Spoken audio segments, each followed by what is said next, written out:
Hey everybody, welcome back to the channel. Last week, Gearbox announced that they were going to be acquired by Swedish publishing group Embracer, which raised a couple red flags and a lot of questions, not the least of which was, who the hell is the Embracer group and can we even trust them with somebody like Gearbox? But you know the deal. Like, share, subscribe. Let's get into it. So answering the question of who the Embracer group is actually a lot harder than it sounds, because I could just say they're the group who used to be called THQ Nordic.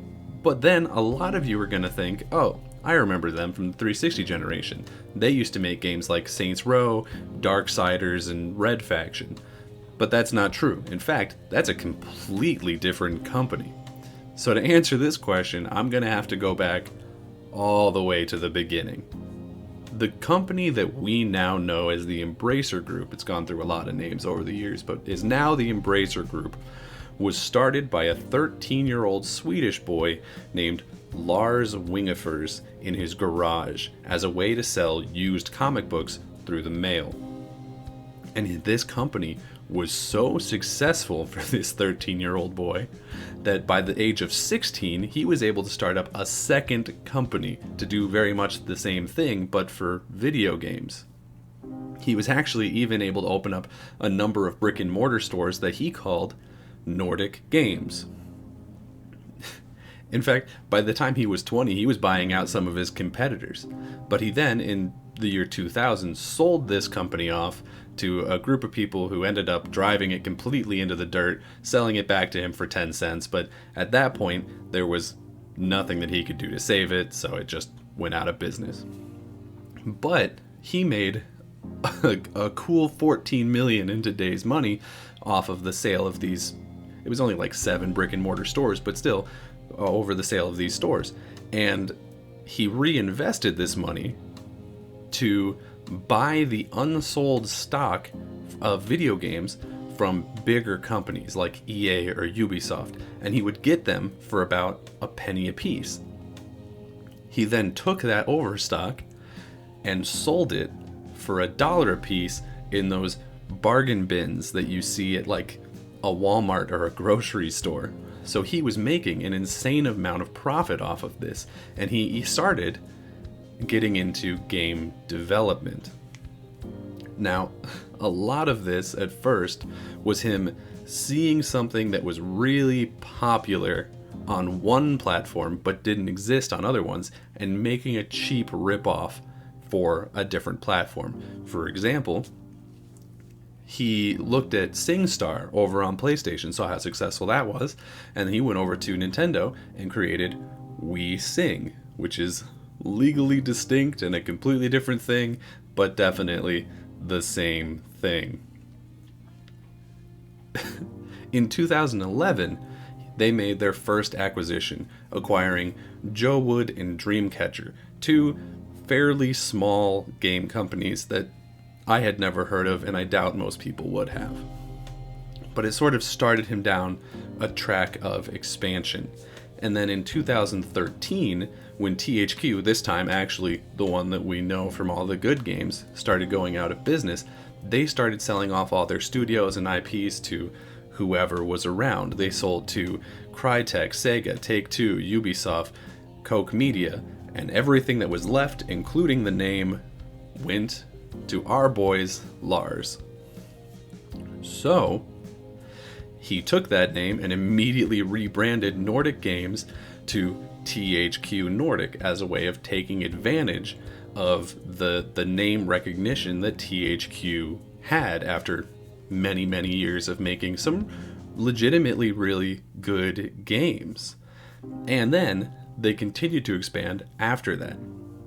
They went on and bought Koch Media, who had already acquired Deep Silver, who had bought the THQ properties that Crytek had bought off of Crytek, which is a long and very confusing way of saying that basically THQ Nordic, who would become the Embracer Group, was going around and trying to buy up any piece of THQ that they didn't get when the company went under originally.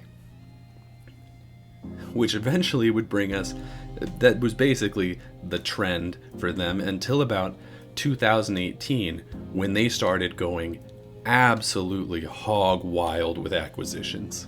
This acquisition spree was so insane that by the time we get to today, they have 58 internal studios. That's more studios than Xbox, PlayStation, and Nintendo all combined.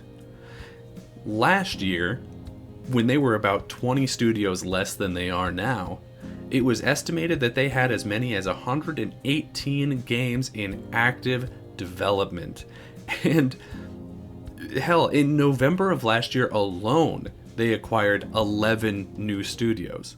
They employ 6,000 people across 45 countries. They're so big that they're split into 8 separate operating groups just to have it make sense. Those are Amplifier Game Invest, Coffee Stain Holding, Deca Games, Easy Brain, Koch Media, Saber Interactive, THQ Nordic, and now Gearbox. So how is it that a company so big has managed to fly under the radar? We haven't heard of them, or at least I hadn't until now. If you look at the list of those 58 studios, very few of them are noteworthy. I pulled out a few. Deep Silver, which is 2 studios, 4A Games, Volition, and Gearbox, which is also 2 studios. So that's 2, 4, 5, 6 of their 58 that I believe are noteworthy.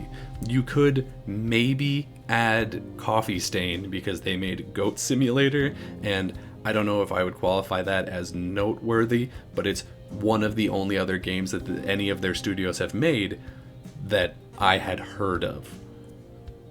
So it's a massive conglomerate of like Z tier studios with a couple of B and C tiers thrown in for good measure. And when you look at the franchises that they own, it's insanity. Let me just read the list of the ones that I found impressive. Alone in the Dark, Carmageddon, Darksiders, De Blob, Dead Island, Destroy All Humans, Duke Nukem, Emergency, Gothic, Homefront, Metro, MX vs. ATV, World War Z, Panzer Elite, Pinball FX, Red Faction, Risen, Saints Row, We Sing, Impossible Creatures, Goat Simulator, Deep Rock Galactic, Battle for Bikini Bottom, Time Splitters, and Kingdoms of Amalur.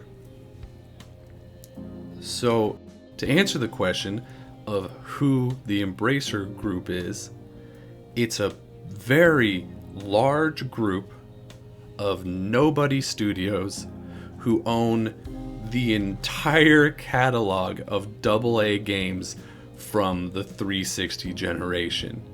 But you might have noticed that when I was listing off the names of franchises that they own, I didn't say Borderlands. And the reason that I didn't say Borderlands is because it's unclear, as of right now, where the ownership of that IP breaks down. Because Duke Nukem, again, another franchise that's owned by Gearbox, has already been added to the list of franchises that the Embracer Group owns, but Borderlands hasn't. And if you look into this like I have, what you'll find is Randy Pitchford, the CEO of Gearbox, maintaining that Borderlands is a wholly owned Gearbox IP. But there's clearly some kind of control that 2K has over the franchise. They have some sort of publishing rights.